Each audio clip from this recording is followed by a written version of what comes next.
In high school, our protagonist dated a nerdy and shy classmate of his. She was almost completely invisible to most people. One day, without any explanation, she just disappeared from his life. The two of them never met again. But now, after many years, she has finally returned. However, she was not the same girl she was before. That quiet, nerdy girl had changed into someone totally different. The story starts with our main character, Tai. He was a college student who also had a part-time job. The guy was quite popular with girls because he offered a certain kind of service. Do not get the wrong idea, everyone. His service was attending classes for others, and he charged 100,000 won for assignments. They asked if there was a discount, but he said no. Each class he attended cost 10,000 won. He did not take exams because that was illegal. Since they were referred by his friend, he could offer them a small discount. The girl said goodbye to him after they finalized the deal. Some classmates appeared and asked if he was attending classes for work, and he said yes. He immediately showed them his flyer that listed all of his prices. The group of students complained, saying that his prices were too expensive. Later, in the classroom, we can see that our protagonist was taking a short nap. The young man had to work very hard because his college life was not easy. As soon as the class was over, our main character simply disappeared. His friends laughed, thinking he was dating a girl, but that was impossible. This is because our dear Tai only thought about working to pay all of his bills. Rent was usually very expensive, and he also did some side jobs, such as teaching classes at a cram school. But at night, he would hurry to get back home. He did all of this so he could have some fun before he went to sleep. He sits at his computer and begins checking his bills. If he played for a few hours, he could get 4 hours of sleep.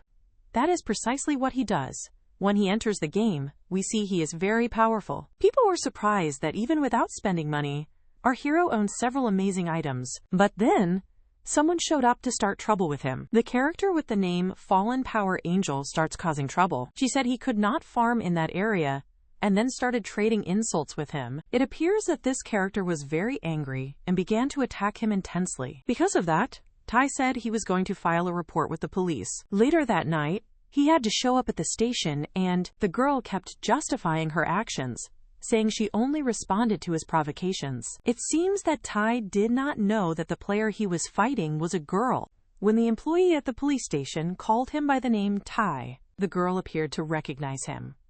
This person was Mia, his ex-girlfriend. The young man kept looking at her, and they both became confused. After a moment, she finally ended up recognizing him as well. Laughing and pointing her finger at Tai, she kept saying that he had changed a little. However, our main character did not really know who this girl Mia was. While laughing, she said that he always used to be very clueless. While hugging the young man, she told the policeman this was her ex-boyfriend. Mia truly was the ex-girlfriend of our protagonist from back in high school. She was the type of nerdy and invisible girl who never stood out. She would sit in the corner of the classroom and read her books all day long. We can see that our main character was very bold, and he scheduled a meeting with her to see her at the library. While waving to the girl, he said that he hoped to see her there. She continued to look at him with a slightly serious expression. Soon after, she let out a small laugh. It appeared as though Tai's memories of her had been completely erased. This was mainly because the girl had simply disappeared from his life. She vanished without a trace. On the last day he ever saw the girl, she made a promise that she would return the very next morning. He watched Mia leave, and it was happening just like it did 5 years before. The girl was angry because she had received a fine for cursing him in the game. As he looked at the beautiful face of his ex-girlfriend, he wondered if he should ask her why she had disappeared. But this person did not seem to be the same Mia that he knew. It was strange for a person to change so much in a short time, but when thinking about it, 5 years is a fairly reasonable amount of time. He even recalled other school friends who had also changed quite drastically. If you know somebody who changed like that, please comment here for us. The Mia from high school was a short nerd, but the Mia of today is taller and cooler. The strange part was that it really seemed like she did not want to talk to him. She even continued making an angry face at him. Looking back, when she turned around, Mia asked him why he was following her. With an angry face, she asked if he was regretting his actions and fining her 100,000 won. The girl had the nerve to say she only greeted him and said she was Mia to see if he would remove the fine. This applies to those of you who keep cursing your friends in online games. If you lived in Korea, you would likely be fined for it too. The girl even said he was being petty for making her pay that fine and not removing the charge. In his response, he defended himself by saying he was just going home and did not care about her. In a somewhat arrogant tone, she apologized for cursing him in the game and asked him to remove the fine. She also said he was a lucky guy for being able to farm in her area inside the game. The guy says he will not remove the fine and that he was nice for giving a discount since it should have been a much higher amount. Of course, she continued to keep a very sulky face. From 100,000 won, he had lowered it to 10,000 won, and she was still asking for more discounts. In response, he said if she kept complaining, he would raise the fine back to 100,000 won. With a look, she said that he had not changed at all and was still very stingy. At that moment, he finally ended up calling her by her name, and then he asked her how she has been doing all this time. This surprised the girl, and he asked her why she was making that face. In response, she said it was because he seemed to be very different. He did not usually care about other people, so she was very startled by his question. Without giving his question much importance, the girl said she would not talk because nothing interesting had happened. Besides that, she said, we are not going to see each other again from this point on. So we do not even need to be curious about each other's lives. Our main character just kept watching her as she said those words, and she told him to forget that she exists and to never think of her name again. After she said goodbye, she then made a certain gesture. Those were the final words from his ex-girlfriend, 5 years after they finally met again. He asks if that is all she has to say to him after disappearing from his life. In reality, our main character did not even need the money that much. He only did this so that he could have more contact with her. It was as if he wanted to keep the girl close to him. But since she asked him not to, he would respect her wishes. If you have made it to this part of the video, I have a quick announcement to make. YouTube is not recommending our videos very much, guys. This is besides the videos that are being demonetized, so I am counting on your support. Please leave a like and a comment, and also hype up your comments. This helps YouTube a lot to recommend our videos to more people. If you do not know what to comment, you can just comment part 2. That way I will know that you enjoy this work, and I will try to bring the continuation.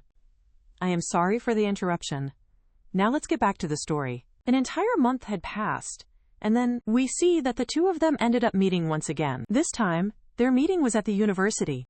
A sign was written that said, "Welcome, freshman," and she had just joined the university. He even asked if it was really her, since she looked a bit different now. All embarrassed, she kept wondering why he was studying at this specific school. The scene then changes to an early morning, with a moving truck arriving near his apartment. Tai kept asking himself who could be moving into the neighborhood now. This specific area of the city had some fairly cheap rents. However, the houses themselves were not that great. The most advantageous point was that the apartments were located very close to the university. That is the reason why most of the people living in those small apartments were students. He never imagined he would meet Mia again at his own college. He even asked her if she had just started studying at the school. While making a scared face, she asked if he was possibly a stalker. While hitting the phone on her head, he kept saying she was the one who was following him. This was especially true since our main character was already a senior. The two of them had both entered the media and communication faculty. To make the situation even worse, they also had the same part-time job. Little angry, she said that was none of his business, and that she had told our main character about a month ago they should pretend not to know each other. Before saying goodbye, she once again told him to mind his own business. This was because that would be much better for both of them. It seems our main character was upset and said her words did not make any sense. Worst of all, he had not done anything wrong to make her so annoyed with him. Although he liked her a lot during high school, he had managed to forget about her. Back in the present, while looking at the truck, he thinks more bad news is coming. Wait a minute, I do not think so. It cannot be. That would be too much of a coincidence. Someone knocked at his door, and when he opened it, a girl was bringing a pie. She came to give a welcome gift, saying she just moved into the apartment next door. At that moment, the two of them were standing face to face. She simply threw the pie directly in his face and then asked him if he was a stalker, because he would not seem to leave her alone. Wiping his face, he said that this was his house, and that she was the one stalking him. As if I would ever stalk someone like you. I am so very stupid. Why did I sign the contract? I should have at least checked who the neighbors were first. Anyway, let's not bother each other, Mr. Neighbor. Let's just pretend we do not exist for each other. The main character just continued to stare directly at her. When she had turned around, he replied, "Yes, ma'am." Because he called the girl ma'am. She got furious and grabbed an extinguisher, wanting to hit him. The guy said that she was actually the one who had called him sir first. This crazy girl was his ex-girlfriend from 5 years in the past.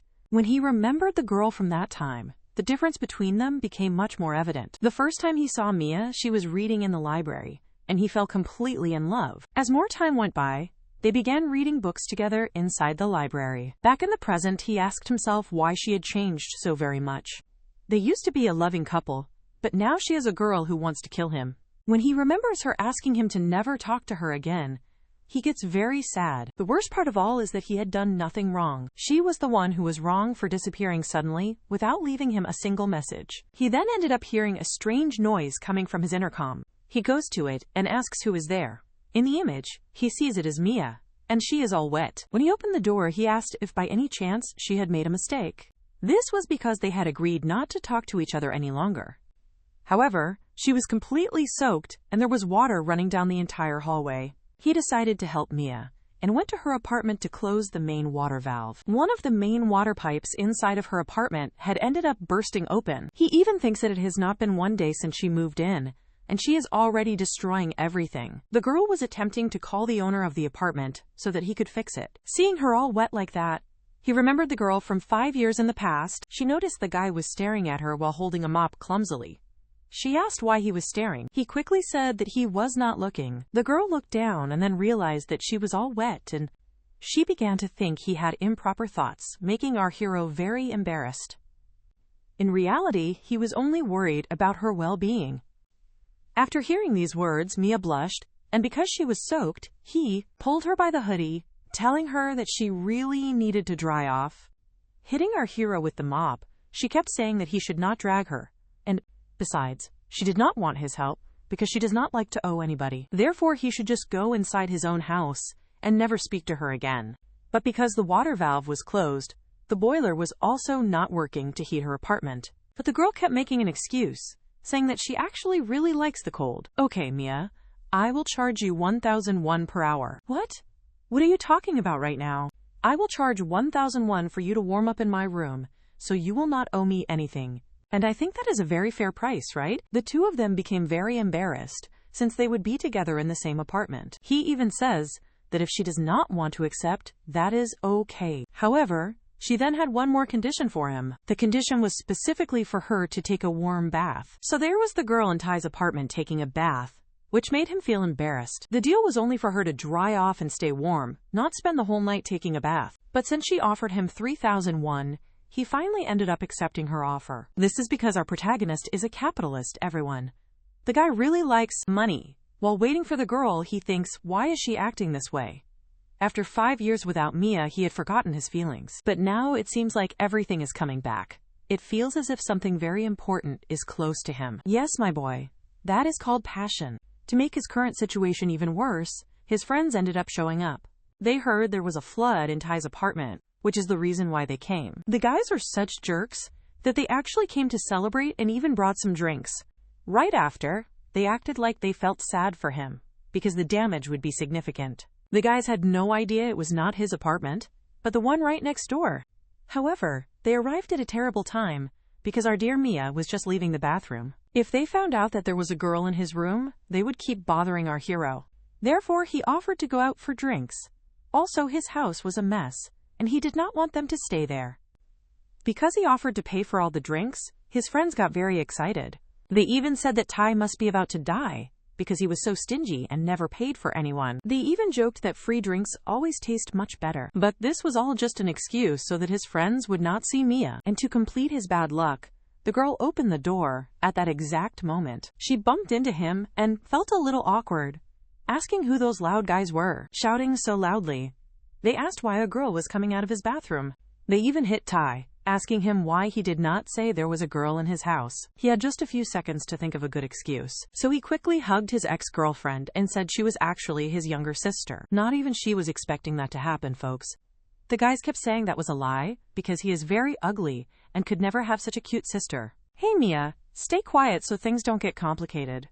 Just pretend that you are my sister, okay? While making a cute face, she said that yes, she was Ty's younger sister. But another one of our hero's friends arrived and then punched the wall. She then asked if Mia was really his sister. The girl's punch was so incredibly strong that it even broke the wall. She had known Ty for over 10 years and knew he had no sister. The girl's expression quickly changed, and now she was happy and asked who this girl was. This was Rayan, 21 years old, and she was in love with Ty for 10 years. The very next morning, they all went to the university. Our hero ended up explaining to his friend who that girl really was. Of course, he was very embarrassed because he had to invent the excuse that they were siblings. Rayan said the sibling story was nonsense and that no one was going to believe it. Since he was close to Rayan, people thought they were dating, which she really wanted. The poor girl was stuck in the friend zone. Her punch was so strong that they put up a small sign saying they would be renovating the apartment. The building manager showed up at Mia's apartment to fix the broken plumbing, and she had to spend the night with many blankets so she would not freeze from the cold. Rayan had known our guy for a long time, so she decided to believe his little story. But she was not really believing that Mia, Ty's ex-girlfriend, had ended up with that kind of appearance. By seeing his expression, the girl said he must be in love with Mia again, since she knows him so well. Rayan was very strong because she came from a large family of fighters. She was so strong that she had even hit her 3 older brothers. Because she was so tiny, she ended up with the nickname Crazy Chihuahua. He was telling her that he did not like Mia at all, but it seems she did not believe that girl was really Ty's ex-girlfriend. This was especially because she had grown much taller and now had an adult-like appearance. She mentioned that when she looked at her, she felt there was a familiar look. She also asked if he had discovered why the girl had simply disappeared so suddenly. At that moment, another girl showed up, which made Rayan get startled. This was Sangria, and she appeared to be giving a nice good morning to the guy. Sangria was 24 years old, and she was the president of the student council. Very attentive, she asked Ty why he had such a serious-looking face. But he said he did not have a serious face. On the contrary, he would do everything she ordered. She could give him any task because his salary was up to date, so he was there to work. Rayan got jealous because she knew the boy she liked was, in fact, in love with the department leader. There goes our hero, being a simp and doing the things his boss asked him to do. He started carrying the boxes from one side to another, just as she had ordered him. Currently, he really liked this girl. She was the true love of his life. Of course, that was a secret, because if his friends found out, they would mock him. With friends like those, who really needs to have enemies? He could not even talk to a girl without them making fun. Imagine if they knew he was in love. Besides, his friends were womanizers, and said many pretty freshmen had joined. In the back, we see our dear Mia. However, the Mia from yesterday who lived next to his apartment was the prettiest of them all. That is right, everyone. Mia goes to university with a nerdy look so people don't know she's a gorgeous, stylish girl. However, Ty ends up ignoring his friends, and Rayan pulls them back. She looked at those two as if they were bad company, so she got mad and said they had to work. Off they went with a dumb look on their faces to do the required tasks. After finishing, Sangria congratulated everyone for their hard work. Since our hero and Rayan were part of the student council, they had to meet her at 7 o'clock. When they were going to the indicated place, someone ended up calling out his name. It was Sangria again, and she was thanking him for helping her carry the boxes. She even mentioned she could not wait to drink with him at the camp on the weekend. Our hero looked just like a silly puppet, and did not even know how to react. Later on, he finally goes back to his apartment. Since Mia returned to his life, he admitted that he had become a little stressed. But now he liked Sangria, and he could not lose his focus. At that moment, Mia arrived at the same time, carrying some groceries. The guy kept looking at all of that food, and he ended up catching the attention of the girl. He said that if she eats that much food, she will end up getting fat. A little embarrassed, she said she could eat as much as she wanted, and it was not his business. Besides that, she was going to take some to the camp to share with her new friends. He said she did not need to bring food because the president had already collected money for snacks. At that moment, she asked if he was also going to the camp, and he said of course, but she kept asking him not to go, saying he would ruin her entire weekend. Since he was a senior, he must have gone to other camps, but this would be her first time. The guy got mad and then said he would like to ask her a question. What exactly did I do that irritates you so much? Tell me, did I do something wrong? At that moment, she completely froze and revealed he had not done anything wrong. If she was so mad at him, she should reveal right away what he had done. At that exact moment, she slapped his hand away and said that he was right and that she was actually the one to blame for everything. However, she asked him to please pretend not to know her at the camp. While he was talking, she went into her apartment, leaving him standing there all alone. She even slammed the door right in his face. My God! What a crazy girl. It's often the crazy ones that guys seem to like. Finally, the day of the student camp had arrived. Sangria had organized the buses, but there were not enough seats for everyone, so the two of them would have to ride in the car with her. Many people confirmed at the very last minute, so the seats were not enough. Of course, that situation had to fall to the two of them, and so the bus went ahead on its trip. Everyone on the bus was talking and having a lot of fun. Rayan kept looking all around, searching for Tai. Her friend asked what was going on, and Rayan said it was nothing at all. However, her friend knew she liked Tai and asked if she was looking for her husband. She started screaming at her, saying that it was nothing like that. Then her friend revealed that Tai, along with Mia, went by car with Sangria. She even got thoughtful, saying she did not know that new freshman very well. Rayan knew exactly that it was Mia, and she started to get very worried. They all then ended up getting into the car to go to the camp. The president asked if they were ready, and our hero, he ended up putting on a large helmet and holding a pillow. My question is, why is he acting this way? Could it be that he's an idiot? Actually, he put the helmet on because of safety, and he was trembling all over.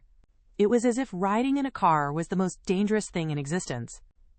Mia was not understanding anything, but when the president began to speed up, she understood. The president was driving as if there was no tomorrow. After a little while, they ended up stopping at a station. Mia was feeling very sick because of the president's reckless driving. Someone then showed up and was offering her a drink. It was our hero, and he asked what she was doing there, sitting on the bench. She said she was feeling sick, and that the president drives in a very fast manner. Rudely, Mia asked why he brought the soda can, and he said it was the president who sent it. While refusing that soda, she said that she does not like coffee-flavored soda. The guy did not understand anything at all and even mentioned that she used to like that kind of drink in the past. He then remembered 5 years ago, when she used to drink those coffee-flavored sodas, and even says it's strange, since she used to like it. She said he was confusing things. Well, maybe she liked it back then, but today she does not like it anymore. Avoiding eye contact, Mia simply stood up and said she does not like remembering those old stories. She felt sorry, but she did not want to stay stuck in the useless memories of the past. She said it in a very cold and distant way, guys. Looking back, she asked again if they could simply treat each other as if they were strangers. Guys, seriously, at this part of the story, I began to feel really sorry for our hero. She even says he knows better than anyone how those times were very hard for her. When she saw him, her difficult memories ended up coming back to her. It was a total accident that she ended up coming into contact with him once again. That is the reason why she asks him to pretend that she does not exist. She even bowed while asking for his forgiveness for being so rude. We do not know what happened, guys, but it already makes us all very curious. He was supposed to treat her as if she was just a simple colleague. That was a clear rejection. But it was the most polite rejection he'd ever received. The Mia that he once knew does not exist anymore. The guy sits on the bench and gets very sad while looking up. If she acted like she did not know him at the police station, he would not have noticed. The president showed up and asked him what he was doing. The guy disguised his feelings, saying that he was just looking at the clouds. She asked if that was very fun to do, and he said not that much. Thinking about it, it made sense for Mia to act that way, because mountains change every 10 years. So it was to be expected that a human being would also change every 5 years. The people on the bus called the president because they were worried she was taking too long. The guy keeps thinking that now he is going to focus on his relationship with her. Looking very cute, she asked why Tai was staring at her. The guy completely froze, with very blushed cheeks. His heart even began to start beating much faster. He hid his feelings, saying he admired how good she was at organizing, since the camp was in a great place. This was their last year before graduation, which is why she wanted this camp trip to be unforgettable. Our guy had only one goal, which was to confess his feelings to the president. Even though Mia came back, he was not willing at all to share attention with her. He wanted to focus his attention only on the president. The girl asked where Mia was, and he replied that she would be back very soon. And there was the girl, who was wearing very protective clothing. The president started laughing, and then was hugging our hero. She said that girl was very funny and asked if her driving was really that scary. While putting on his helmet, Tai said, "No, she drove." I think that the helmet already gives the answer, right? A few minutes later, they all finally arrived at the lodge. The girl ended up lying down in the lobby because she was feeling very sick. People commented that Tai is a very cold guy since he did not feel sick riding with the president. Someone ended up poking him in the back, and it was a freshman girl who was asking if he had a moment. This person was Jinevin, who was a 20-year-old freshman. His red-headed friend Rayan saw that scene and got very jealous. The scene then changes to a little while later. The president says it is time to close the orientation for this year's freshmen. They were going to divide all of them into groups of 6 people each. After making a toast, everyone began to start celebrating. Our hero was completely surrounded by all of the girls. Mia then asks if she could possibly change her group. This was because she did not want to stay next to the guy. As expected, Tai was very lucky and was the only man there. His friends even continued to keep making faces at him. Right after that, they all made another toast together. That new girl keeps making a cute little face at our hero. He finds it strange. That girl is so weird. Deep down, his friend Rayan gets really angry. She even tried to hide it by making some jokes to draw the attention away.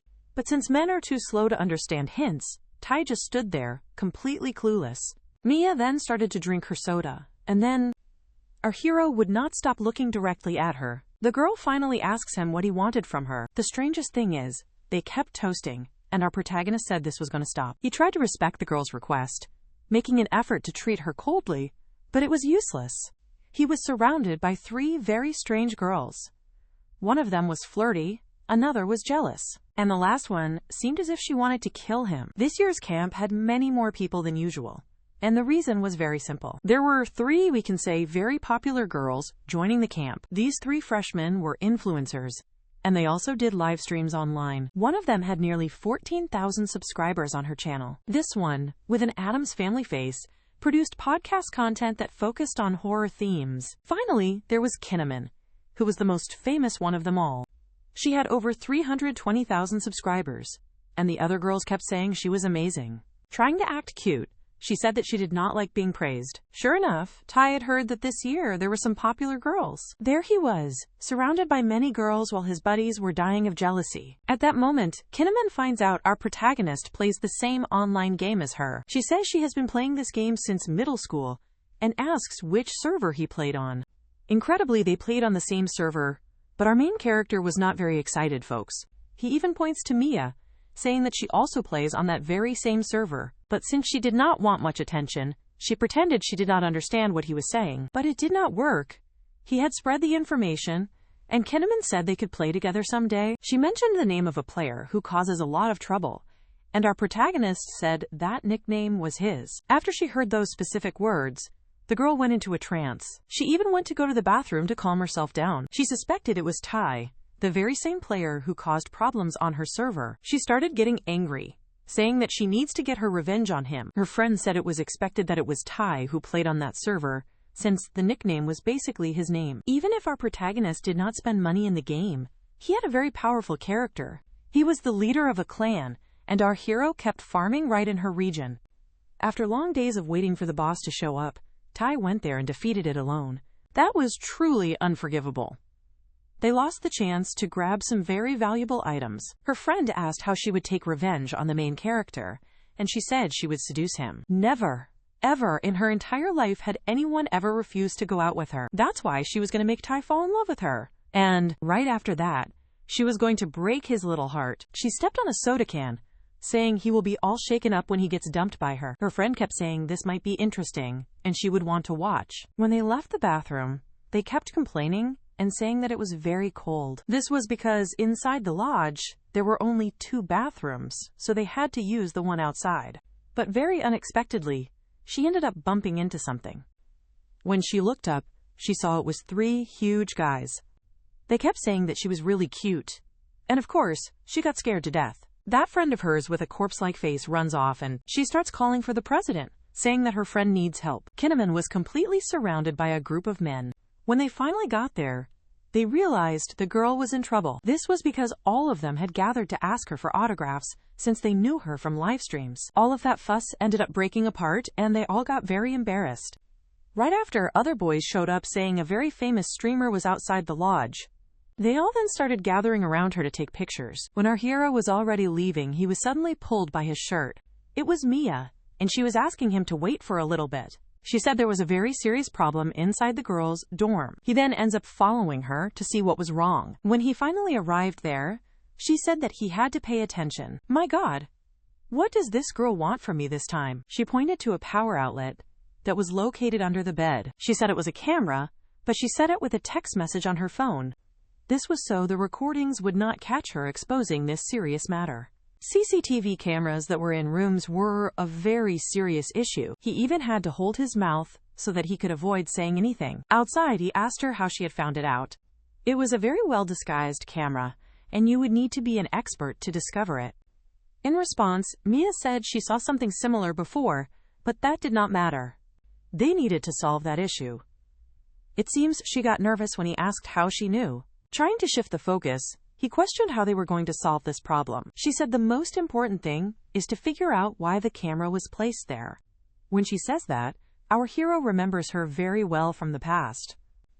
She used to be a very lively girl. However, she was also very shy. He asked her why she always came to the library to read books. She said she likes books because they are someone else's ideas, but she always wondered why. Back in the present, she was saying she wanted to know why the person put the camera there. Although her appearance had changed very drastically, she still said the same kinds of words. With her cheeks blushing, she asked why he was looking at her like that. In response, he said it was because she was speaking in a strange kind of way. He ends up saying that she asked them to act like strangers, but now she was asking for his help. She turns, all embarrassed, saying if he does not want to help her, he does not need to. I don't know, guys, but I think this girl still likes him. Extending her hands, she said everything was fine and that, from now on, she would go back to talking to him more informally, especially since she needed his help. I bet at that moment the boy's heart almost jumped right out of his mouth.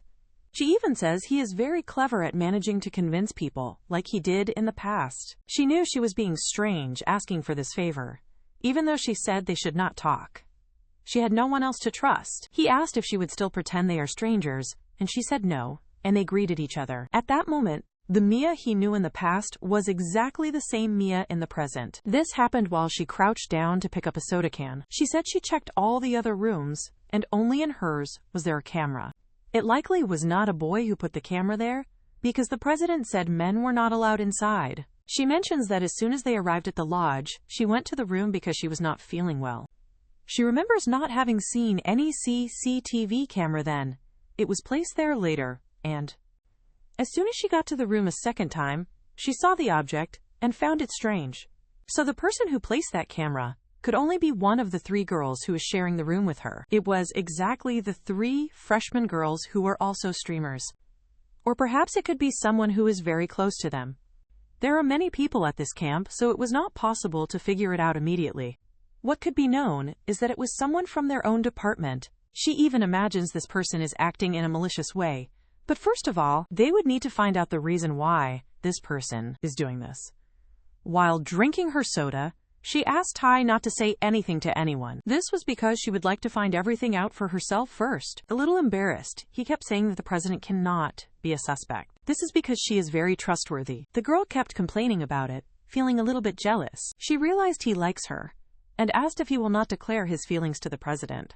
He played dumb, saying that he does not know what she is trying to say. While they were talking about whether he would confess or not, Rayon shows up. She seemed even crazier than Batman, and she asked what the two of them were doing hiding there. Our main character says that his friend also cannot be a suspect because she is very sweet. She had gotten drunk, guys, and was not doing very well at all. Mia felt a bit embarrassed because the last time they saw each other, the situation was not good. She asks what Mia really wants to be doing, because she always shows up with her friend, and it seemed like they got back together. What she was feeling, folks, was jealousy. Our protagonist did not understand because he didn't know she liked him. At that moment, the girl started to cry, saying that Mia was a liar. She had said that she did not like Tai, but she was always clinging to him. While calling Mia mean, she started to cry on the floor. After he escorted the girl to her room, she asked Tyson to keep the camera before he left. There was a large argument taking place in the kitchen at that moment, and people were saying that they had successfully located the suspect. Amy, who was wearing a Chanel outfit, continued to point at Mia, claiming she had seen her commit the act. This girl was accusing Mia of secretly placing a spy camera in her room and was aggressively pointing her finger in Mia's face. She repeatedly insisted that Mia was the one who had secretly installed the hidden camera. The president arrived, instructing all of them to settle down, advising them against making any threats, and then she inquired about the situation to understand exactly what the story concerning the camera was all about. Ryan, the redhead, used this moment to her advantage and rapidly hugged Tyson tightly. She even asked Tyson directly if he had any knowledge related to spying activities or the camera, but she kept repeating that her friend Mia would definitely never be capable of doing an action like that. Gently touching Mia's shoulder, Ryan told her not to worry at all, as she was certain Mia was innocent. Mia thought to herself, "This aggressive confrontation is completely unexpected." Mia realized that she had never thought Amy would attack her so directly in front of everyone. Amy was accusing Mia of spying, and Mia noted that Amy was one of the 3 girls who was sharing a room with the victim. Yesterday at the gathering, Amy had been acting quite friendly toward Mia, but now she was standing right here, accusing Mia in front of all the assembled people. And, naturally, being falsely accused in public ended up making Mia feel very angry and provoked. Last night, Tyson and his friends were discussing what action they would take once they successfully identified the culprit. Tyson even proposed that it would be a strategic move to interrogate all of the girls involved to find out the reason for the camera. However, he realized that a direct interrogation would not be very simple. The actual objective was to force the guilty girl to reveal herself naturally. Upon hearing Tyson's words about forcing the culprit to reveal herself, Mia kept asking him, "What exactly do you mean by that, Tyson?" Tyson explained that it would be sufficient to secretly take the hidden device and then re-hide it elsewhere, which would compel the girl to search for it, giving herself away. Mia then asked Tyson if he happened to know a specific time of day when people tended to be the most careless and least alert, and the answer Tyson gave was that the best time would be early in the morning, immediately after everyone had first woken up. This is because when people are sleeping, they inevitably lower their personal defenses. Tyson said that this moment was the ideal time for the culprit to secretly enter the room and re-hide the camera. Following this logic, the actual person who had initially installed the object would be forced to show themselves when they tried to recover the missing device. Back in the present, Amy, pointing her finger right at Mia, continuously claimed that she saw Mia interfering with something inside the short girl's backpack. She also claimed that other students had witnessed Mia tampering with the hidden camera as well. Amy even turned to her friends, desperately trying to get them to confirm her statement. However, the other girls looked as if they had no idea what was taking place. Amy claimed this happened while they were asleep, or, possibly, pretending to be asleep. The big girl stated that Mia was definitely seen tampering with the backpack. The short girl continuously stated that she genuinely had no idea the object in question was a spy camera. Tyson realized that the current situation was becoming critical, and he started to wonder if he should intervene to protect Mia. At that very moment, Mia began to laugh and explain that the object Amy saw her messing with was simply her own toothbrush, not a secret spy camera. Mia chuckled and made a slight joke, asking Amy seriously if she truly thought that an ordinary toothbrush looked the same as a hidden camera. Amy became incredibly nervous because of this direct question, and immediately started to stutter her words. Amy nervously mumbled that she also heard Mia speaking some strange or suspicious words while using her cell phone. She directly accused Mia of speaking to someone on the telephone about the hidden camera. Amy claimed Mia was talking about having recorded videos of the newest and most popular girls at the camp. Mia internally realized that this claim was definitely a complete lie. Amy was clearly inventing the whole story right then. Nevertheless, Mia became very nervous due to the false accusations, and then asked Amy if she would like to personally check her phone for evidence. Mia gave her personal cell phone to Amy, specifically saying that she was welcome to examine the recent call history. Mia added that if she had recorded any videos by chance, Amy could check her photo gallery and see everything. Furthermore, Mia openly invited all the people who were standing around her to inspect her cell phone as well. This clear challenge made Amy, the little one, very angry, and she felt like she was suddenly trapped in a confusing, complicated situation. Mia then looked at Amy very seriously and asked her directly if she still had any doubts about Mia's innocence. Mia thought that it was clear the magic spell had unexpectedly turned back on the person who cast it. To increase the pressure on the accuser, Amy, Mia proceeded to remove all of the various items that were contained inside her backpack. Her personal belongings were now scattered all over the kitchen floor, and Mia glared at Amy with an intense, fierce expression. Mia asked Amy if she was now finally satisfied with the inspection. Mia stated that those items were everything she possessed, and clearly, she did not have any hidden spy camera on her. The other students present in the kitchen began whispering that the newcomer, Amy, was a dishonest person and a liar. At the same time, Tyson realized that the culprit, the short girl, had unintentionally created problems for herself. He honestly believed that it would have been much harder to locate the actual perpetrator. Tyson thought it would be difficult to successfully find the guilty girl, but given that there were only 3 potential suspects remaining, the 3 girls who were the roommates, the identification process became surprisingly simple. Tyson privately commented that the girl risked too much trouble by placing the spying device in the first place. He thought that hidden cameras installed in dorm rooms could easily be misused for malevolent activities. Therefore, Tyson and Mia's chosen strategy was just to hide the camera, forcing the culprit girl to search for it openly. Because Tyson was the one who hid the camera, he had never intended to search for it with Mia. His main plan was just to wait for the guilty person to expose herself, which is exactly what occurred with Amy. However, he did not anticipate that the culprit would choose to expose herself in the presence of so many other people. Mia was still intensely angry because of the severe accusation she received right in front of the entire group. Amy, the accuser, was now completely confused and did not know what to say next. Amy stubbornly pointed her finger and claimed there were still other locations where Mia could have potentially hidden the device. She then shockingly demanded that the gathered people should search Mia's actual body. Amy insisted that Mia could have very easily hidden the camera somewhere on her body. Mia asked Amy, "Are you truly serious that you want this situation to escalate to this embarrassing level?" Mia immediately accepted the challenge. "Fine. In that case, let us settle this issue permanently right now." Mia started the process by removing her glasses and clearly stated that if she was proven to not have the camera, then Amy would have to get down on her knees and beg for forgiveness. Mia gave Amy one last chance to apologize immediately. Mia warned her that this apology would prevent Amy from having to experience even more future embarrassment. Mia asked, "Do you sincerely want to search my entire body for the tiny camera?" Tyson immediately yelled, stating that they absolutely did not need to lower themselves to such an extreme level. However, Tyson privately thought that a physical fight was about to break out between the 2 women.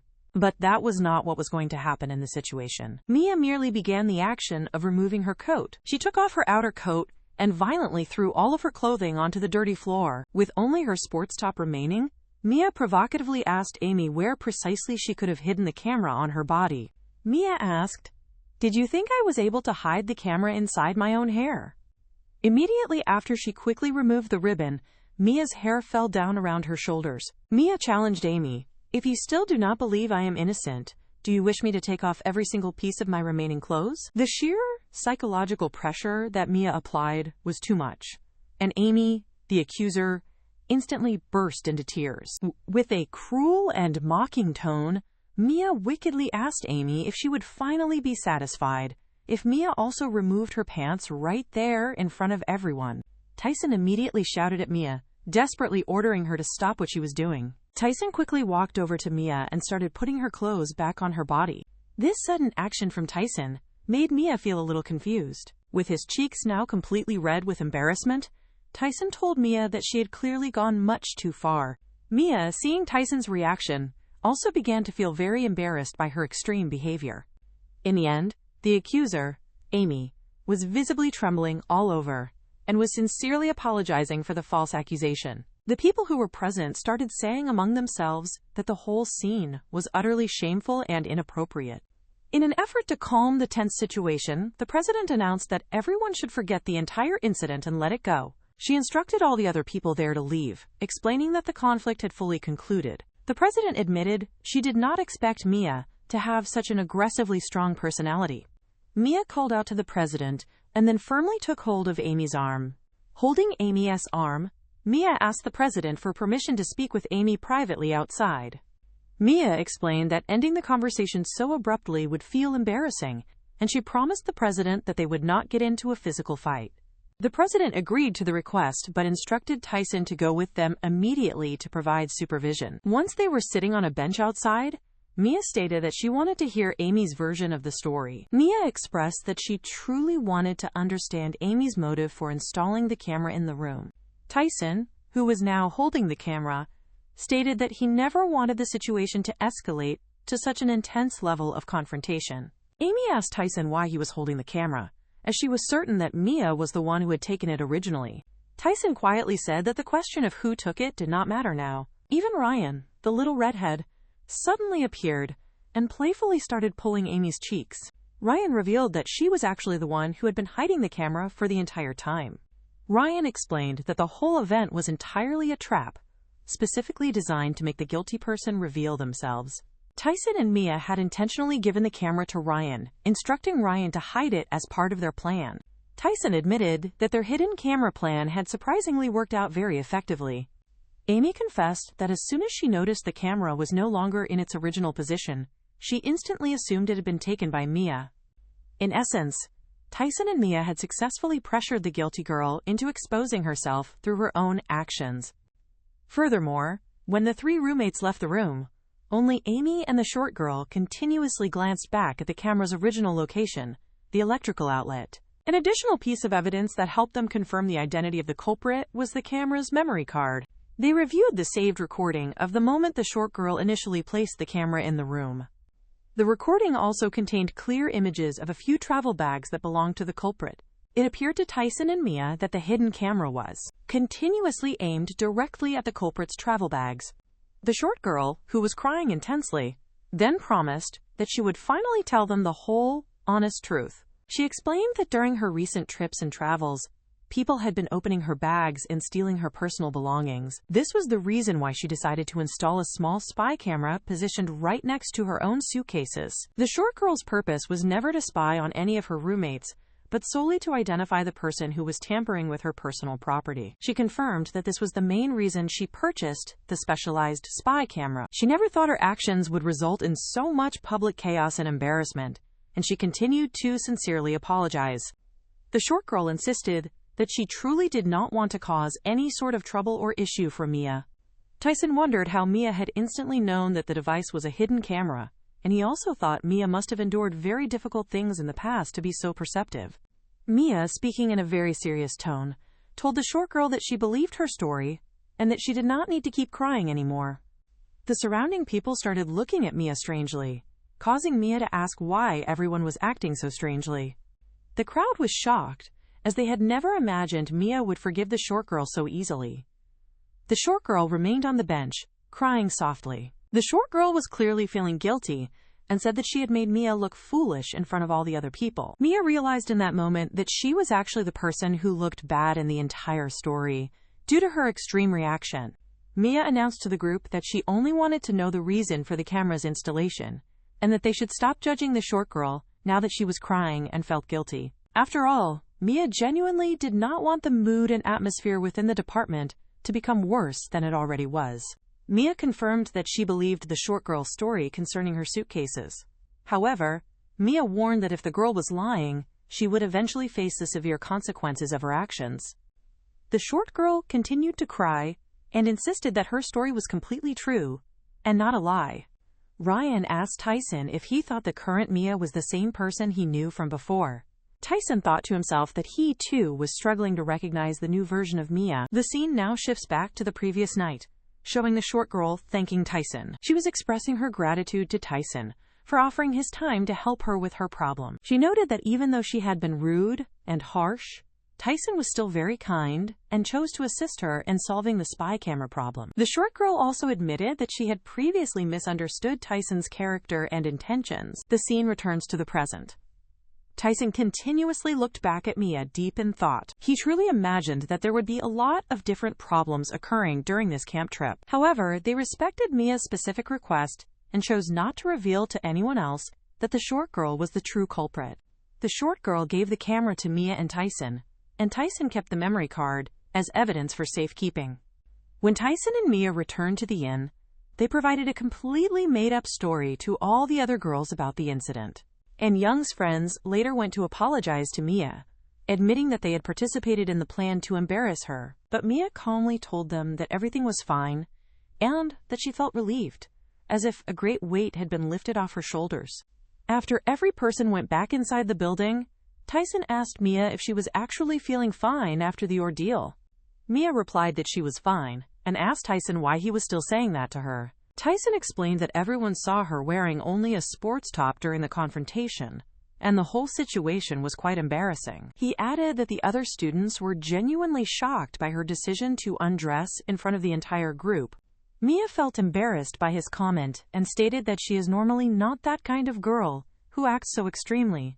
Tyson asked, "What do you mean, that type of girl, Mia?" Mia became extremely embarrassed again and firmly repeated that she is not the type of person who removes her clothing in front of a crowd. She insisted that she only did it because she felt incredibly nervous and then left the area, angrily stomping her feet on the ground. Mia thought to herself that they could have resolved the entire problem in a different, less dramatic manner. She also told Tyson that if Amy had continued to falsely accuse her, the simplest solution would have been to just call the police for assistance. Mia then gave Tyson a small, cute smile and expressed her gratitude to both him and Ryan for helping her with the situation. Mia continued by saying that she plans to graduate soon and then immediately move to a new city far away. She explained that she no longer wishes to encounter any more problems in that current location because it brings back many bad memories. Tyson, the big guy, wondered internally why Mia was choosing to talk about moving away at this particular moment. Mia stated that she solved the problem concerning the short girl, the camera girl, and the tissue issue, and imagined that nothing was left to disturb her personal peace. The narrator commented, "I apologize, but you are completely wrong." Suddenly, a large group of young men appeared all around Mia, and they were the male students from the track and field club. The boys were clearly delighted. They said she was extremely cute and continuously called her a woman of attitude, because she had created such a dramatic scene in the hall. Tyson's friends later asked him if, by any chance, Mia was secretly his younger sister. Mia quickly realized that she was no longer wearing her disguise, as her glasses were off and her hair was down. In other words, she no longer appeared like a typical nerd, which was the main reason she was suddenly gaining so much popularity among the students.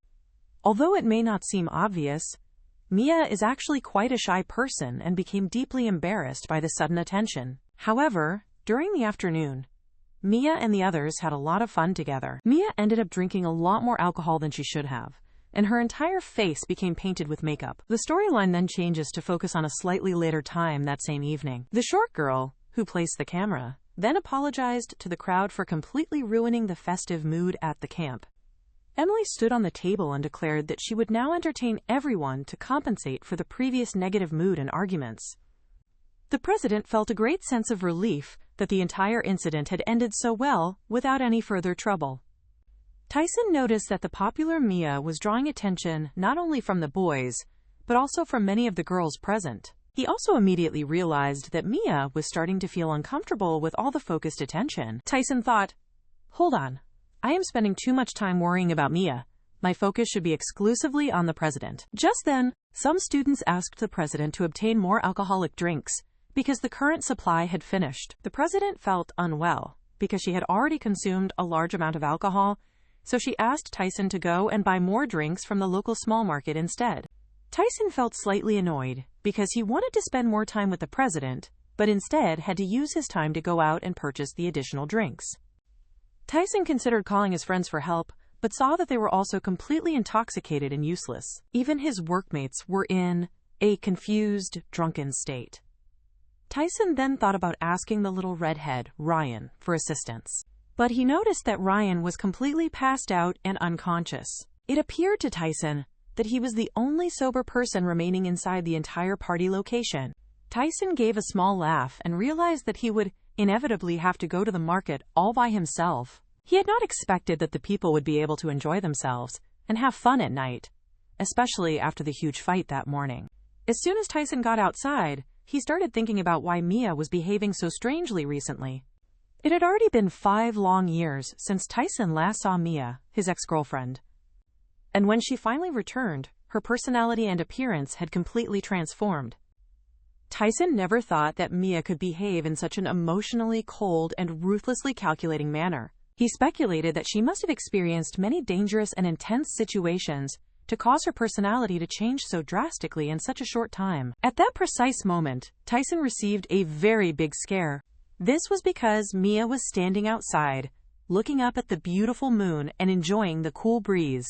Tyson asked Mia what she was doing outside, all alone. Mia was immediately startled and ran away, quickly explaining that she was unaware he was standing right there. But then Tyson heard the distinct sound of Mia tripping and falling directly onto the ground. Like the kind person he is, Tyson went straight to her and asked if she was hurt. Mia was feeling very shy, and her cheeks had turned entirely red from the embarrassment. She repeatedly asked Tyson to please pretend that he had not seen her fall. Tyson replied that he wasn't even searching for her in the first place. Mia then clarified that she was running away from the other girls because they were constantly bothering her. This was the real reason why Mia asked Tyson to simply pretend that he had not noticed her presence. Tyson and Mia noted that the people from the department were showing a great deal of interest in Mia because of her newly impressive personality. Even though she did not enjoy receiving so much attention, Mia admitted that those people seemed very kind. Mia mentioned that when she first arrived at the college, she was actually scared that she would not be able to make any new friends. But she was pleasantly surprised because absolutely everyone had treated her in a very kind manner. While looking at the beautiful scenery, Tyson commented that the view strongly reminded him of a specific place they used to visit together when they were in high school. He honestly never thought that after a long 5 years, he would get the opportunity to speak with Mia again. Tyson then remembered the pleasant times he spent with Mia when they were reading various books together. They frequently sat very close together on various benches located in the town square. He even recalled one particular instance when Mia cried intensely because a character in a novel had died. Tyson then jokingly mentioned that her snot and tears had ended up staining his trousers that day. Tyson realized that all of those old, fond memories were still vivid and alive in his own mind. Mia then mentioned to him that Tyson himself had also changed significantly since high school. Mia offered to assist Tyson by going with him to the small market to purchase the required drinks. Tyson replied that he agreed and admitted that he had changed a great deal, just like Mia. He explained that after all, neither of them were just children anymore. Tyson said he wanted to continue maintaining a friendship with Mia, especially because they would continue seeing each other frequently at college. However, he added that if Mia truly desired it, he would be perfectly fine with ignoring her. In a serious and firm voice, Mia told Tyson that she wanted to maintain a certain amount of distance between them. The narrator remarked that something incredibly serious must have occurred in the past for Mia to be behaving in this cold manner. The narrator then asked the audience, "If anyone has a theory about the past, please comment and share it with us." Mia apologized for being so harsh and asked Tyson if he remembered the exact words she spoke to him when they first met again at college. Mia reminded him that she told him they should both follow their separate lives, because that would be the best option for them both. Tyson, our big guy, continued to silently think about Mia's strong and definitive words. Mia admitted that Tyson had done absolutely nothing wrong and insisted that the problem and the fault were entirely hers. She said that even though she wanted them to remain complete strangers, it appeared as though their destiny constantly brought them back together. Mia explained that this is exactly what happened at the police station, and even when they were students at school. Regardless of how much she tried to distance herself from him, fate always ensured that they remained physically close to one another. Mia suddenly changed her demeanor and, acting cute, sincerely apologized to Tyson. She explained that something that happened 5 years prior was very painful for her, and she did not want to discuss that specific event. She mentioned that if Tyson insisted a lot, she could tell him the story. However, she emphasized that after she graduates, she intends to move far away and never see him again. Mia repeated that she would not be near Tyson for a long period of time. She even openly commented that she is eagerly waiting to graduate and move to a distant location. Tyson, our big guy, did not say a word in response. He just remained there, silently watching her. Tyson fully knew that if he probed too deeply into Mia's hidden past, he would most likely make the whole situation much worse for her. This action could not only destroy any chance of a relationship between them, but also severely damage her mental well-being. It would be like reopening old wounds. Tyson still harbored feelings for Mia, and he imagined that if he forced too much contact or closeness with her, she might react badly. He worried that she might simply vanish again, just as she had done 5 years ago without a word. Just as Tyson was about to gently touch Mia's shoulder, the president suddenly appeared, telling him to bring the drinks immediately. The president made a joke, saying that the boys were starting to become frantic. Mia immediately ran off to grab the beer that was sitting nearby. Tyson was extremely curious to discover what had happened to Mia, but he also thought that recounting the events might be too painful for her. For this reason, he decided to drop the subject for now. He knew that today would not be the only chance he would have to speak with her. Tyson decided that he could ask her about her past later. And with that, the entire weekend camp trip concluded. They were traveling back home together in the car.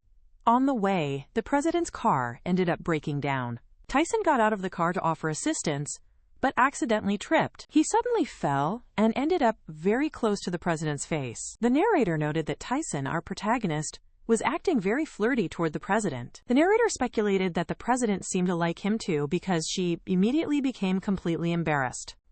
Mia coughed loudly inside the car to get their attention, and then she yelled at them. She shouted that they needed to leave right away because she desperately wanted to return home. Ryan, the little redhead who was also in the car, became sulky and complained loudly that Tyson and the president should stop their romantic behavior right now. Ryan's jealous feelings were so intense that the aura of jealousy felt like it was physically radiating out of the car. Mia repeatedly commented that she would have much preferred to travel by bus because she would have certainly arrived home by now. Ryan, the little redhead, kept insisting that Mia did not miss the bus accidentally at all. Ryan was continuously hinting that Mia was purposefully late just so she could go home with Tyson in the car. Mia became a little embarrassed by the accusation and asked Ryan why she was saying that particular thing. The little redhead, Ryan, replied that it was because Mia still had romantic feelings for Tyson. Ryan concluded that this was the reason Mia pretended to be late, so she could ride in the car with Tyson. Ryan added that since Mia was Tyson's ex-girlfriend, she likely still harbored romantic feelings for him. Mia continuously insisted that the little redhead, Ryan, was incredibly cute. Mia then started hugging Ryan immediately, telling her that she was very adorable. Mia finally told Ryan that she had no romantic feelings for Tyson at all, and that she had already figured out that the little redhead was actually in love with him. Mia offered her assistance, saying that if Ryan, the little girl, wanted her help, Mia could help her start a relationship with Tyson.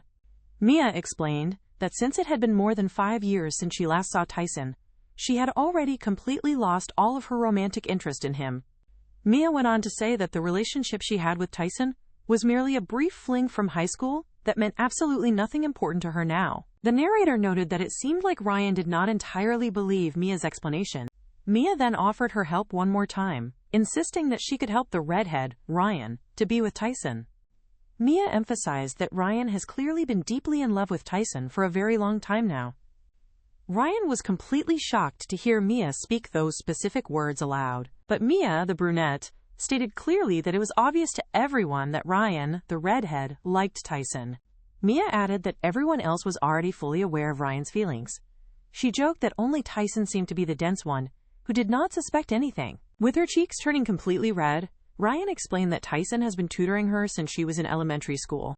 Ryan believed Tyson probably only saw her as a little sister, concluding that it would be extremely difficult to win his romantic affection. The two girls were getting back into the car, and Mia repeatedly insisted that Ryan simply needed to confess her true feelings to Tyson. Mia told Ryan that if she did not put in the effort and try, she would certainly never succeed. However, Mia warned Ryan that she would first have to resolve one specific issue. Mia then pointed her finger toward the outside of the car. Mia explained that the primary issue standing in the way was the president. Mia commented that Tyson and the president were delaying getting into the car because Tyson, our hero, was romantically interested in her. One entire week passed by quickly, and the students' college exams were about to begin. Tyson, our big guy, suddenly noticed that there were several beautiful cherry blossoms in bloom outside. At that moment, Mia appeared, looking as beautiful as she always did. She was no longer wearing the temporary nerd disguise she had previously used.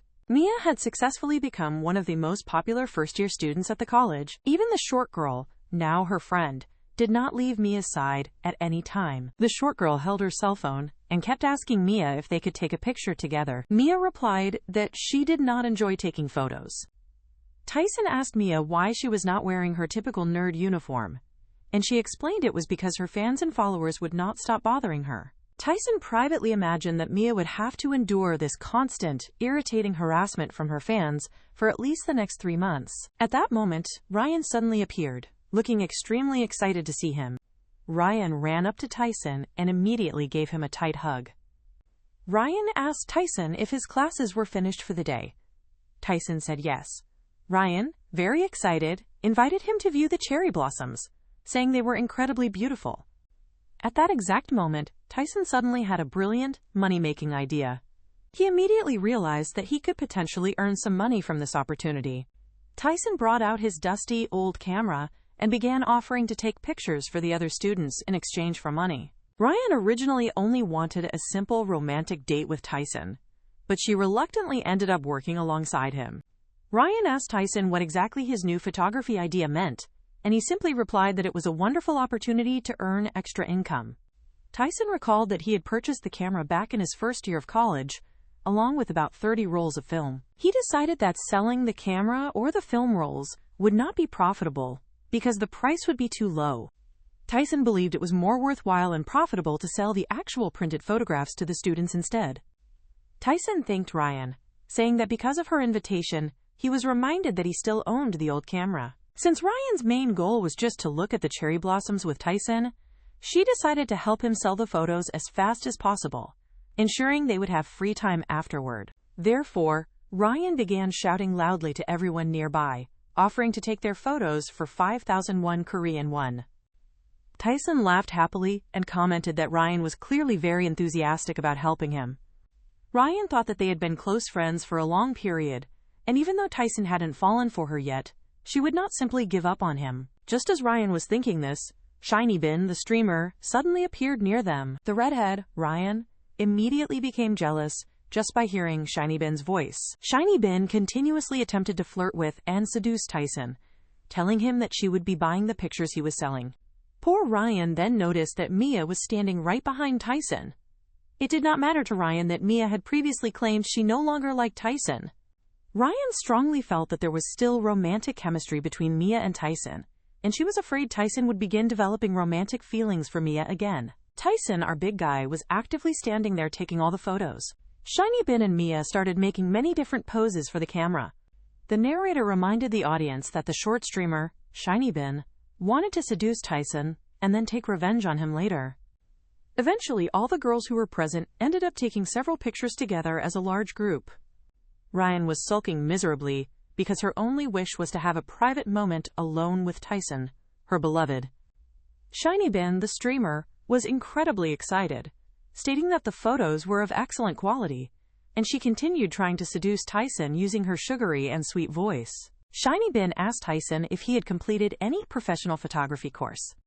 Tyson replied, no, explaining that the photos only looked so good because of the presence of the beautiful models in front of the lens. Still trying to seduce him, Shiny Bin asked Tyson if he was subtly flirting with her. She also asked why Tyson did not appear in any of the photos and if he was perhaps feeling ashamed to be photographed. Shiny Bin suggested that if Tyson wanted to and felt more comfortable, they could go to a more secluded, private location to take their pictures. But at that exact moment, Mia appeared next to Shiny Bin and placed a comforting hand on her shoulder. Mia knew that Shiny Bin was trying to seduce Tyson, so Mia walked over and invited the girl to go and eat a slice of cake with her. Mia reminded Shiny Bin that she had previously offered to share cake with her. Shiny Bin replied that she would pay for the afternoon snack on a different day because she was currently busy. But Mia gave her an intense, serious look and stated firmly that she wanted to eat the afternoon snack immediately right now. With Mia's intense gaze, Shiny Bin eventually accepted the invitation because she genuinely did not have much else important to do. In this way, Mia successfully managed to take all of the girls away, leading them as far away as possible from Tyson. Mia did this entire action specifically to help her dear friend Ryan. Mia looked back at Ryan, winked, and told her that she needed to be confident around Tyson. Ryan felt so overwhelmed with emotion that she felt like crying, truly thankful for Mia's help.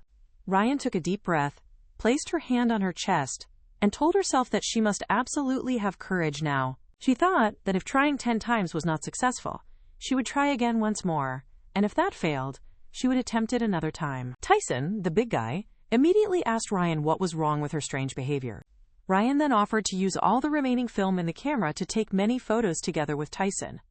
Ryan had finally managed to gather enough courage to ask him, but then the president suddenly appeared, instantly ruining everything, and she even called out Tyson's name. The president explained that she had heard from other students that Tyson was taking pictures near the beautiful cherry blossoms. Therefore, she had brought everyone with her to take pictures as well. Tyson, our hero, was clearly in love with the president. Poor Ryan immediately realized that her task of winning Tyson over was definitely not going to be easy. The group started taking many photos, and Tyson, our hero, could not stop staring at the president. The entire photography session eventually came to an end. On a different day, while Tyson was heading back to his home, he happened to meet Mia once again. Mia was taking photographs of the cherry blossoms, and Tyson thought she looked more captivating than he had ever seen before. Because Mia was so elegantly dressed, Tyson immediately assumed that she was likely preparing to go out on a date with a romantic partner. He thought this because the location was very well known as a popular spot for couples to go on romantic dates. Mia confessed to Tyson that it was embarrassing that she had put more effort into her appearance than she normally would. Mia was making an elegant pose while taking the picture. Tyson joked that she still had not stopped behaving like a classic nerd. Mia, the girl he knew, was starting to look more and more like the Mia from his past. Even though she now had a very stylish appearance, Mia was still one of the most intellectually gifted students. Ryan, who shared the same class with Mia, mentioned to Tyson that Mia consistently achieved the best grades among all the students. All the young men at the college continued to constantly talk about Mia. They all said that she was the most beautiful girl, and it seemed that everyone instantly fell in love with her wherever she went. Following that embarrassing night at the camp, Mia had stopped actively avoiding Tyson, which she had been doing previously. Now, whenever Mia saw Tyson around the college campus, she would always give him a simple greeting. This was because they were bound to run into each other constantly, and it would be overly awkward and rude to intentionally ignore one another. However, Tyson, our protagonist, did not have romantic feelings for Mia anymore. His romantic interest was solely in the president. But whenever Tyson remembered Mia, his ex-girlfriend, his heart would still beat faster than usual. Returning to the present, Tyson was standing there, openly staring at Mia. Tyson knew that every time he got romantically involved with Mia, bizarre and strange situations inevitably occurred. He decided that whatever Mia was currently doing, he should simply and completely ignore her. But suddenly, two young men appeared and started flirting with Mia. Tyson wondered if those two young men were actually Mia's friends. He then heard Mia clearly telling the men that she already had a boyfriend. She warned them that they needed to stop trying to approach her.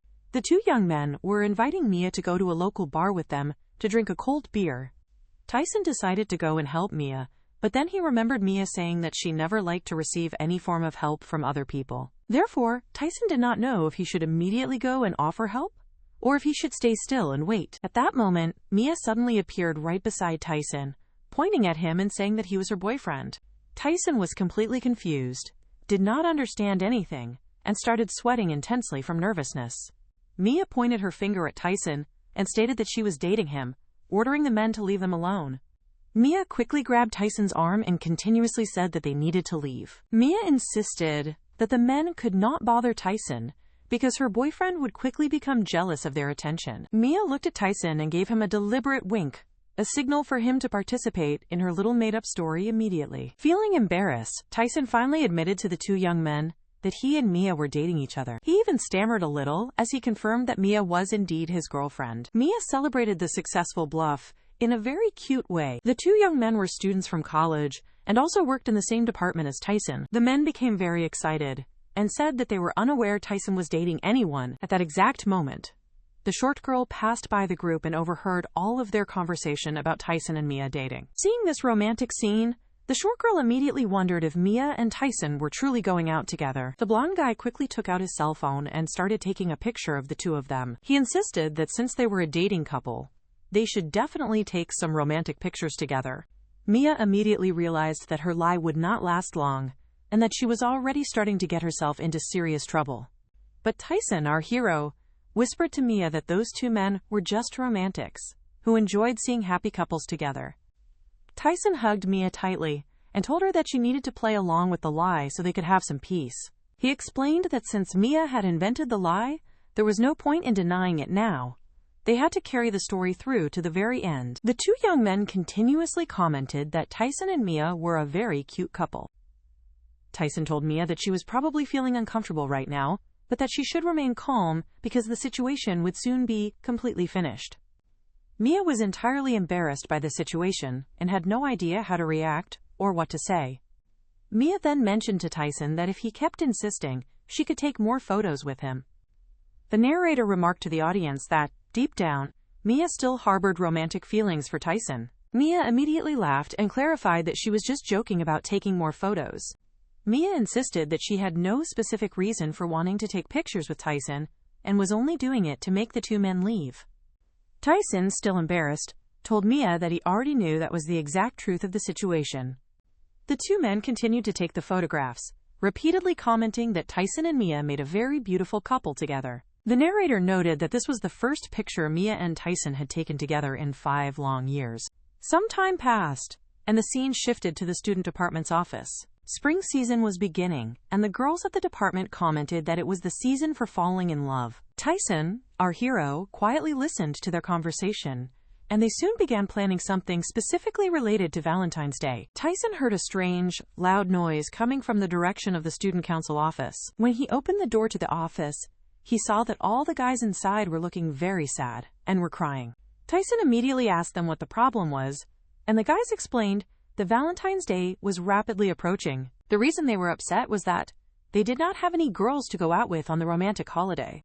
The guys added that the first-year girls were far too pretty for them, which meant they had absolutely no chance of going out on dates with any of them. They joked that since the men were ugly, the beautiful girls always ended up running away from them. The president was talking with other students, and they were trying to decide what activities they would organize for the upcoming Valentine's Day event. Because the guys did not have any girlfriends to spend time with, they had decided that they would spend the entire Valentine's Day at a LAN house playing video games. One of the girls informed the president that the boys' flirtatious behavior was increasing too much, so the president decided to give them a suitable punishment. The president's punishment was that none of the guys would be allowed to drink any alcohol during the Valentine's Day celebration. After telling Tyson this whole story, the guys started crying to him. They complained that besides not having girlfriends, they would not be able to participate fully in the party due to the new rule. They asked Tyson if he happened to know any single girls who he could possibly introduce to them as a date. Unfortunately, Tyson's romantic situation was not easy either.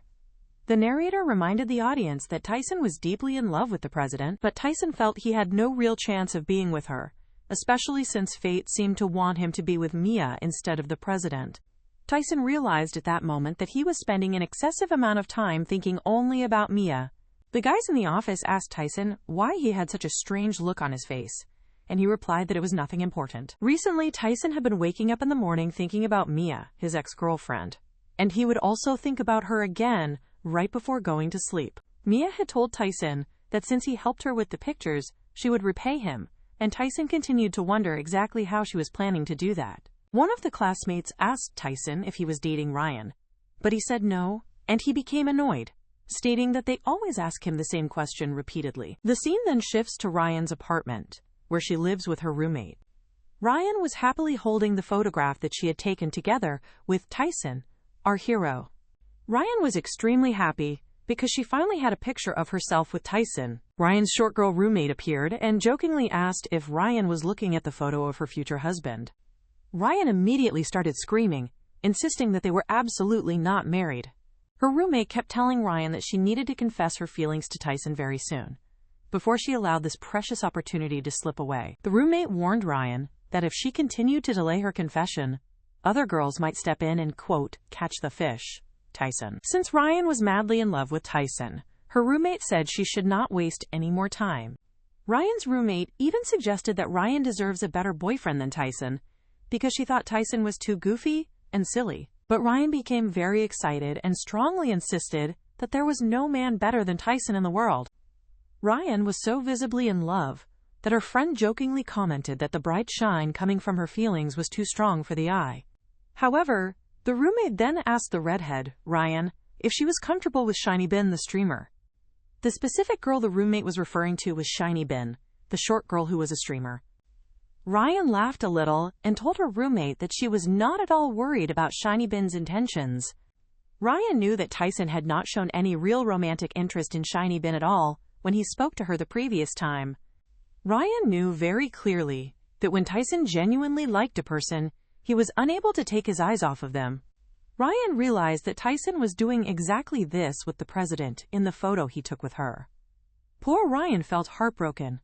Ryan knew that she was being ignored because she was aware that Tyson was romantically interested in the president. However, Ryan's true and most significant worry was centered around a different person entirely. The person that Ryan was truly worried about was Mia. In the media department office, the president was having a private conversation with Mia, and the topic was Tyson. Tyson continued to secretly spy on them, trying his best to discover what the two girls were saying about him. After Mia and the president finished arranging something that involved Tyson, they clapped their hands, and Tyson finally appeared. The president welcomed Tyson, the big guy, and he immediately asked them what they had been talking about him. Hisu Sunbae is on the phone, confirming that she has almost finished preparing the necessary materials. Elsewhere, Mia looks intently at her phone, startling Taisu as she quietly exclaims in agreement. This interaction deeply bothers Taisu, who can't help but stare, a worried expression on his face. He anxiously wonders what on earth Hisu Sunbae and Mia could have been discussing that involved his name, fearing they were talking behind his back. Mia finally looks up and confronts him directly, asking why he keeps glancing over, which makes a flustered Taisu realize he's been caught. She leans in with a playful smirk, teasingly asking if he's afraid she might have badmouthed him to his beloved Sunbae. Seeing his face turn red, she giggles, realizing her guess was correct, while Taisu understands with embarrassment that she was just testing him. Mia kindly reassures him that she's not so inconsiderate, reminding him of how much Hisu Sunbae had helped them during the camp. She explains that their conversation flowed so naturally that it felt like they were already friends, prompting Taisu to reflect on how much Mia has changed. He recalls Mia from before, who was painfully shy and struggled with even the simplest of conversations, let alone making friends. This memory of her past self makes her current social ease seem even more pronounced. Seeing her laughing so freely with Hisu Sunbae at the camp made her feel like a complete stranger to him. Taisu remembers that even his friend Hyun had commented on the change, questioning if this was truly the same Mia she once knew. Back in the present, Mia cheerfully announces that this third wheel will now make a graceful exit, leaving Taisu confused. She turns back with a bright smile, reminding him that she promised to repay the debt she owed him. Mia then approaches Hisu Sunbae, creates an excuse about something urgent coming up, and leaves, leaving Taisu utterly shocked by her actions. Before disappearing, she gives a final wink to Taisu and wishes him good luck, her intention now crystal clear.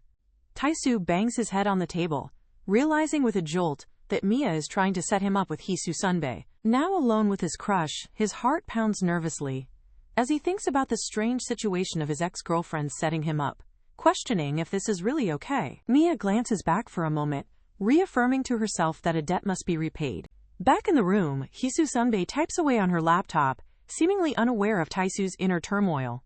Taisu can hardly believe it's now just him and Hisu Sunbae, wondering if this moment is even real. He reflects that this one-on-one time, something he desperately wished for during the camp, has arrived so unexpectedly. However, he feels completely unprepared, wishing he had time to mentally brace himself before talking to her. Just then, Hisu Sunbae claps her hands together, announcing she has finished, which shocks Taisu with its suddenness. He panics, thinking she might leave immediately, and desperately tries to think of something to say to prolong their time together. Before he can say anything, Hisu Sunbae leans toward him with a kind smile and asks if he has eaten yet. Confused for a moment, Taisu stammers until she clarifies that she is asking about dinner. Soon after, she happily enjoys a crepe, exclaiming that she needed a sugar boost after working so hard, while Taisu follows behind with his own treat. Taisu remarks that he was unaware of this crepe shop, and while Hyesu calls it her secret spot, he can't help but notice how many other students are there. She charmingly explains that simply thinking of it as a place only she knows about makes it feel special to her. Taisu looks at her with admiration, thinking to himself that Hisu Sunbae is truly wonderful, and that just being near her gives him energy. As they walk side by side, he realizes that this ability to make ordinary moments feel special is likely the very reason he likes her. He remembers leaving home to live on his own, and how Hisu Sunbae was the one who helped him the most during that difficult time. She seriously helped him with so many things, from finding an apartment and part-time jobs to managing his living expenses. But above all, he believes the thing that helped him most was her bright, encouraging smile. He recalls his original plan to confess his feelings after being discharged from military service, but he became too busy taking care of Hyun. And this year, his plans were further complicated by Mia's sudden and chaotic reappearance in his life. Lost in thought, he rubs his eye, quickly telling a concerned Hisu Sunbae that it's nothing when she asks if something is wrong. He freezes as Hisu Sunbae suddenly remembers what they were supposed to talk about. She mentions that Mia told her there was something he wanted to say, which sends a jolt of panic through him. While Taisu internally curses Mia for her meddling, Hisu Sunbae continues, saying she was waiting for him to bring it up. Realizing this is his chance, Taisu takes a deep breath, knowing there is only one thing he could possibly want to tell her. He imagines himself finally confessing that he likes her. In his mind, he continues the confession, telling her that he has actually always liked her. He pictures her reacting with surprised delight, her hands covering her blushing face.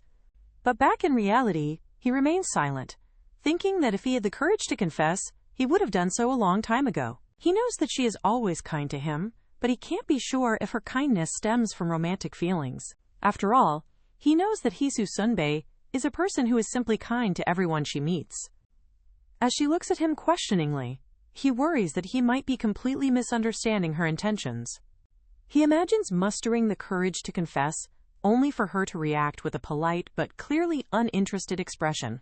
Snapping out of it, he hears her ask about the meal he's supposed to treat her to, and thinks that if he were rejected, the embarrassment would keep him awake for a year. She suggests they all go for meat after midterms, an idea Taisu enthusiastically agrees to, while internally lamenting how he always freezes up around her. He gives a strained smile, reminding himself of the saying that the faster you want to go, the more careful you must be. Looking at Hisu Sunbae, he considers the fact that she should have originally graduated this year. Therefore, he concludes that her still being at the university might just be a final chance given to him by fate. With a playful smile, she asks if she can have a bite of his crepe, making him blush. As she takes a bite, Taisu feels a rush of gratitude and decides he really must treat Chimia to a meal for making this happen. Later that night, Taisu skips home, his face with pure joy. His happy, bouncing run is so odd that a nearby mother has to tell her child not to stare at the strange man. With that, he concludes his pleasant date with Hisu Sunbae and heads home. But on the way, his happy mood is interrupted when he sees a lone figure slumped against a wall in the dimly lit street. He squints, trying to make out who it is, a look of confusion and concern crossing his face. He realizes, with a start, that the person huddled on the ground is Mia. As she slowly looks up at him, Taisu thinks to himself that Mia, there she was again, unexpectedly appearing before him. Elsewhere, Shinaban holds up her phone, angrily questioning if Han Tae-soo is even a man. She complains to her friends about why he keeps resisting her charm, while one friend calls her a hidden camera fiend, and the other tells her she's being too persistent. Shinaban laments that no matter how many times she approaches him, he always has an excuse like a part-time job, and he almost never replies to her texts. He had coolly rejected her, explaining that he works 7 days a week to pay his tuition without his parents' support and can barely make ends meet. Back in the present, Shinaban slams the table, furious about his tuition fees excuse, and demands he come up with a better one. With tears welling in her eyes, she cries that no one has ever treated her so carelessly, as her friend Riley comments that it sounds like a cliché manga plot. Her friend reminds her that their Sunbae did warn them beforehand that while Taisu is decent-looking, his personality is seriously flawed. Shinaban, filled with dazzling self-confidence, still finds it unbelievable that he isn't interested in her, much to her friend's bewilderment. She then speculates that perhaps he is already dating someone, specifically mentioning the quote quote quote quote quote quote quote quote quote quote quote quote quote quote quote Hyun Sunbae, who is always with him. Her friend with glasses confirms that Hyun was her name. However, her other friend says she isn't so sure that they are dating. With a sly, knowing smile, she reveals that she saw something quite interesting a few days ago. The scene cuts to Taisu, standing nervously outside his apartment door. He walks into his room to find Mia sound asleep on his bed, leaving him to wonder what he should do. Mia murmurs softly as she stirs in her sleep. Taisu looks flustered, thinking that anyone would misunderstand this situation, and wishes he could explain himself. The story flashes back to him finding her passed out in the hallway, asking why she isn't going inside her own apartment. Very drunk Mia slurs that she can't go in, and when Tae-soo asks her why, she begins to explain. Suddenly, she saw a cockroach and screamed in absolute terror. To her horror, the cockroach then disappeared into her bed. She tearfully declares to Tae-soo that she has decided to sleep outside for the night, leaving him completely baffled. The flashback shows him struggling to get a passed-out Mia to her own door, trying to get her to wake up and enter her security code. In the present, Tae-soo gently covers her with his jacket, wondering how much she drank to be so unaware of her surroundings and feeling relieved that he found her before something happened. Looking down at her sleeping peacefully, he wonders how she has changed so much and what she must have gone through. He glances at her clothes hanging up and notes that she's grown about 15 centimeters taller, making him understand why Hae-yoon said she looked like a different person. He remembers how she used to be the same height as Hae-yoon, who stands at 153 centimeters, and wonders what she ate to have such a growth spurt. Looking back at her with a troubled expression, he wonders what she is seriously trying to do. He asks the sleeping Mia why she is so eager to pair him up with someone else. He recalls her attempts to set him up with Hae-yoon, and now with Hee-soo Sunbae. He questions if her actions are too obvious, and wonders if she dislikes him so much that she wants to keep him away. Yet, he remembers her clinging to him beneath the cherry blossoms, which makes him question her true feelings. He allows himself to wonder if, despite her words, she might still have lingering feelings for him. He quickly shakes his head, dismissing the thought as definitely not being the case. He sadly recalls her looking away and saying she wished they hadn't met again. He watches her sleep, noting how she now acts as if nothing ever happened between them. He thinks of the shy, glasses-wearing Mia he used to know, and wonders if it's finally time for him to let her go. A flashback begins, showing the Mia he liked back in their school days. The memory shows him pinning her against a wall in a sun-drenched room. He steps into a cold shower, trying to wash away his lingering feelings. He tells himself that he's gotten over it, and will now treat her strictly as just another junior. He reminds himself that there is someone much more important to him now. He reflects that she was the one who made him reconsider his cynical view that dating wasn't cost-effective. He recalls hearing from other students that Hee-soo Sunbae is known as a fortress, who has rejected countless suitors. As Mia stretches carefreely in her sleep, he decides he will also stop caring about her if she no longer cares about him. He decides to play video games to distract himself, since he doesn't have a night shift. He peeks out of his room and is startled to hear Mia making whimpering sounds. He quickly retreats, deciding it might be best to just leave her outside after all, before trying to steel himself to endure it for one night. Suddenly, Mia kicks off the blanket and lifts her shirt, complaining that she's too hot. Tae-soo's eyes widen in shock, and he quickly covers his blushing face. He tries to calm himself, reasoning that he's seen her belly before, and that he has decided not to care what she does. Just as he is about to carry the blanket-wrapped Mia out of his apartment, she suddenly grabs onto him and calls his name. He freezes instantly, his heart pounding at the unexpected sound of her voice. As he stands completely still, he hears footsteps approaching down the hall. A familiar voice asks him what he is doing, and he looks up to see Hee-soo Sunbae standing in the hallway, looking right at him and the girl in his arms. The next morning, Mia groggily begins to wake up in the hallway. She finds herself sitting next to Tae-soo, wrapped in a blanket, and looks around in confusion.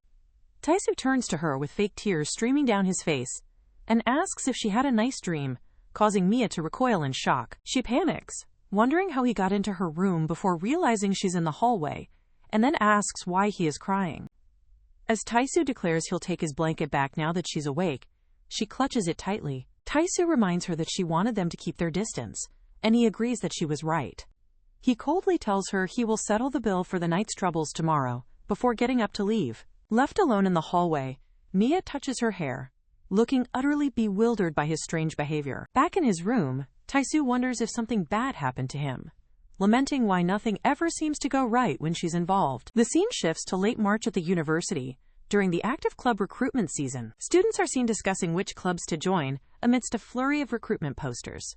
Tae-soo and Mia unexpectedly cross paths on campus, both looking surprised to see each other. He looks at her and thinks that she is here again. He internally complains that their attempt at social distancing isn't going so well, sarcastically thinking about how his junior, who promised to set him up with his crush, then ruined it. Mia asks if he's going to bring that up every time they meet, insisting she has already apologized, while he tells her it was just a joke. A flashback returns to the previous night, with Jesus Sunbae asking a stunned Taesu what he is doing with Mia in his arms. He realizes with dread that Jesus Sunbae showing up at his door was not a dream. She had explained with a smile that her family sent over too much food for her and her roommate, so she had wanted to share some with him, only to find him with a sleeping Mia. With a gentle smile, she looked down at the passed-out Mia. Looking back up at Taesu, her expression remained calm. Hisu had then apologized for barging in on his private time, comically misunderstanding the situation as Taesu trying to carry his girlfriend inside, leaving him to yell that it was all a misunderstanding. In the present, he asks Mia about her insomnia. Mia explains that while it's not quite insomnia, she hasn't been sleeping well lately and has been having a drink alone before bed to help. She tells Taesu that she's never blacked out before and is incredibly sorry for the trouble, admitting she doesn't even remember what happened in his room. A brief flashback shows her sleeping soundly in his bed. She admits with a blush that she doesn't remember the details well. A hazy memory shows her looking up at him with a sleepy, gentle smile and saying his name. She snaps back to the present with a shocked expression, thinking he is asking if she wants to pretend it didn't happen so she doesn't have to pay for the trouble. She frantically throws her wallet at him, insisting he charge her down to the very last cent for the inconvenience. She points a finger at him, threatening to come back with a lawyer if he dares to go around blabbing about what happened last night. Taesu simply holds up her wallet that hit him in the face, wondering if he can add this to the bill, and resolves once again to keep a strict distance from her. He thinks to himself that this was the decision he made this morning. Mia is being playfully hugged from behind by her friend, who teases her about handing out flyers before hunting. The friend spots Taesu and greets him, while a mortified Mia wonders what she means by hunting. Taesu looks at them, confused about the flyers, and asks if she took up a part-time job. Mia's friend, whose name is Dabin, cheerfully explains that she is starting a club, not just joining one, because university life only happens once. Dabin then holds out a flyer for a game dev club and invites Taesu to join as well. Taesu takes the half-hearted flyer, pointing out that it lacks contact info, but Dabin says they did that on purpose. She explains that the founding members are already gathered, and the recruiting is just a formality to create their playground, which makes Taesu think that they are quite popular. Dabin adds that since Taesu knows Mia, everyone would welcome him, and he owes her from before. Mia, however, turns with a fierce expression and yells at him not to come. Taesu internally scoffs, thinking he wouldn't join a playground for girls anyway, as he can barely participate in his own department's activities. Still, he watches them go and thinks that they are pretty impressive for starting their own club. Dabin playfully picks a leaf out of a distracted Mia's hair, commenting on her clumsiness. Taesu observes their easygoing friendship, surprised to see them so friendly after the incident at the camp. He wonders if he's only noticing this now because he has started to become more conscious of her. Seeing her interacting with her friend, it really feels like she's grown so much and is becoming a different person. Later, he peeks into a quiet room. He sees Mia sitting alone, absorbed in a book, and is momentarily taken aback by her focused appearance. He quietly enters the room, but she immediately notices him, asking if he is stalking her, to which he retorts that he should be asking her that. He tells her he'll wait outside, but she yells at him to just come in, because his hovering is distracting. He thinks to himself that there is a straightforward way to confirm if this is the real Mia. He steels himself, preparing to put his plan into action. He then reconsiders, feeling a bit embarrassed by his own thoughts. Taesu comments that despite her supposed insomnia, she looks quite lively, but she retorts that she just covers the dark circles with makeup. She looks down at the book as well, assuring him that her trouble sleeping is not because of him. He smiles and says he just thought her insomnia might be because she was playing games all night, which makes her wonder why he would think that. He asks if she doesn't remember the Gukbop story, which makes her blush in confusion. Just then, Shinaban bursts into the room, greeting Taesu, and asking why he's bringing up that story all of a sudden, before identifying Mia's gamer tag. Taesu explains to a confused Shinaban that Mia is Fallen Power Angel, the guild master of the 5th-ranked guild on their server. A flashback shows a minion in the game ecstatically telling his master that they finally reached the top 5 on the server. The guild master, a cool-looking character, tells his subordinate not to make a fuss, as their goal is to be number 1. The minion looks up with teary, adoring eyes, saying he's already more than satisfied. Back in the real world, a hard-eyed Shinaban lies in bed, hugging a plushie of her guild master, wondering what kind of amazing person he is. She resolves that if she ever meets her master in person, she will do something special.